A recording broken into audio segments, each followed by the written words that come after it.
Welcome back ପିଲାମାନେ।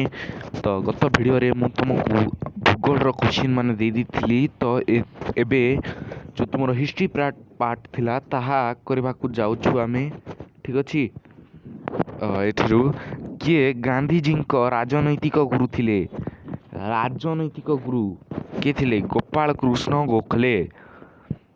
1921 ମସିହାରେ କଂଗ୍ରେସର ବାର୍ଷିକ ଅଧିବେଶନ କେଉଁଠାରେ ହୋଇଥିଲା?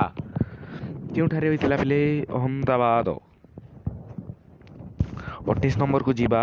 ସାଇମନ କମିଶନରେ କେତେ ଜଣ ସଦସ୍ୟ ଥିଲେ? ସାଇମନ କମିଶନରେ 7 ଜଣ ସଦସ୍ୟ ଥିଲେ। ଗାନ୍ଧିଜୀ ଇରୱିନ୍ ଚୁକ୍ତି କେବେ ସମ୍ପାଦିତ କଲେ? 1913 ମାର୍ଚ୍ଚ 5। ସୁଭାଷ ଚନ୍ଦ୍ର ବୋଷ କେବେ ଜନ୍ମଗ୍ରହଣ କରିଛନ୍ତି? କେବେ? 1897 ଜାନୁଆରୀ 23। ସବୁ real question answer real question ଏଥିରୁ 95% ପଡ଼ିବାର ଚାନ୍ସ ଅଛି।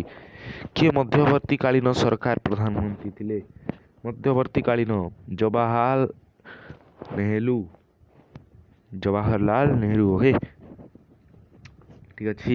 32 ନମ୍ବରକୁ ଯିବା। କିଏ ଏବେ ଓଡ଼ିଶାରେ ନଅଙ୍କ ଦୁର୍ଭିକ୍ଷ ଦେଖାଯାଇଥିଲା? 1864।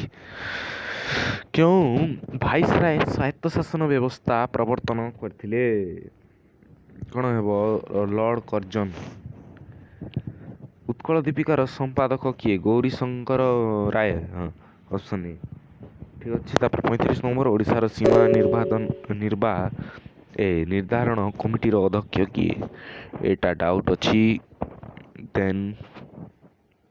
ଏଇଟା ବି ଡାଉଟ୍ ଅଛି। ମୁଁ କମେଣ୍ଟରେ ଆନ୍ସାର୍ ପଚାରିବ, ମୁଁ ରିପ୍ଲାଏରେ ଜଣେଇଦେବି କରେକ୍ଟ ଆନ୍ସାର୍। ମୁଁ ଖୋଜୁଛି ହେଲା, କମେଣ୍ଟ କର, ମୁଁ ଜଣେଇଦେବି।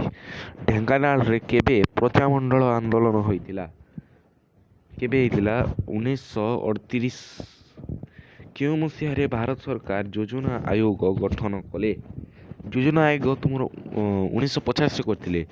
1963 ମସିହାରେ କେଉଁ ରକେଟ୍ ଉତ୍କ୍ଷେପଣ କେନ୍ଦ୍ର ପ୍ରତିଷ୍ଠା କରାଯାଇଥିଲା? ଉତ୍କ୍ଷେପଣ ତୁମର ଅପସନ୍ ଏ ଥିରୁଅନନ୍ତପୁରମ।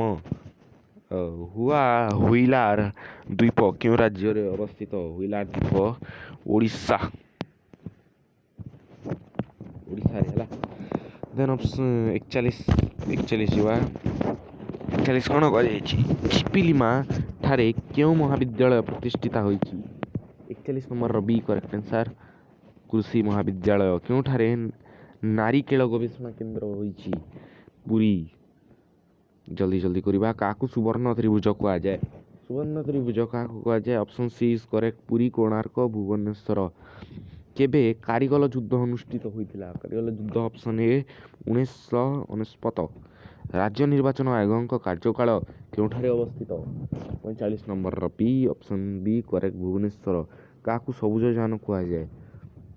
ସାଇକେଲ ହେଲା, ସେଥିରେ ପ୍ରଦୂଷଣ ହୁଏ ନାହିଁ। 47 ସି। ସମସ୍ତ ଯାନବାହନ ସଂଖ୍ୟାର କେତେ ପ୍ରତିଶତ ଦୁଇ ଚକିଆ ଅଟେ? ଦୁଇ ଚକିଆ କେତେ ପ୍ରତିଶତ ଅଟେ? ତୁମର 70%। ପଞ୍ଚଶୀଳ ନୀତି କେଉଁ ଦୁଇ ଦେଶ ମଧ୍ୟରେ ସ୍ୱାକ୍ଷରିତ ହୋଇଥିଲା? ଠିକ୍ ଅଛି। 48 option B correct answer Bharat ଓ ବାଂଲାଦେଶ। କେବେ ନେପାଳର ସାମ୍ବିଧାନିକ ରାଜତନ୍ତ୍ର ପ୍ରତିଷ୍ଠା ହେଲା? 39 ନମ୍ବରର option B is correct. 1990 April 8ରେ ନେପାଳର ସାମ୍ବିଧାନିକ ରାଜତନ୍ତ୍ର ପ୍ରତିଷ୍ଠା ହେଲା। ଠିକ୍ ଅଛି। ତେଲୁଗୁ ଭାଷାଭାଷୀ ଲୋକଙ୍କୁ ନେଇ ସ୍ୱତନ୍ତ୍ର ତେଲୁଗୁ ରାଜ୍ୟ ଦାବି କରି ଅନଶନ କରିବାକୁ ସମୟରେ କାହାର ମୃତ୍ୟୁବରଣ ଘଟିଥିଲା? Option A Sriramulu. ପିଲାମାନେ ବହୁତ କଷ୍ଟ କରିକି ତୁମ ପାଇଁ କୋଶ୍ଚିନ୍ ଖୋଜା ଯାଉଛି। ପିଲାମାନେ ପ୍ଲିଜ୍ ସବସ୍କ୍ରାଇବ୍ କରିଦେବ। ଏଇ ଯେଉଁ MCQ 50ଟି ଦେଇଛି ହିଷ୍ଟ୍ରି ଜିଓଗ୍ରାଫି, ଏ ଭିତରୁ ସୁନିଶ୍ଚିତ ଆସିବ ହେଲା। ଠିକ୍ ଅଛି, ବିଦାୟ ନେଉଛି, ବାଏ।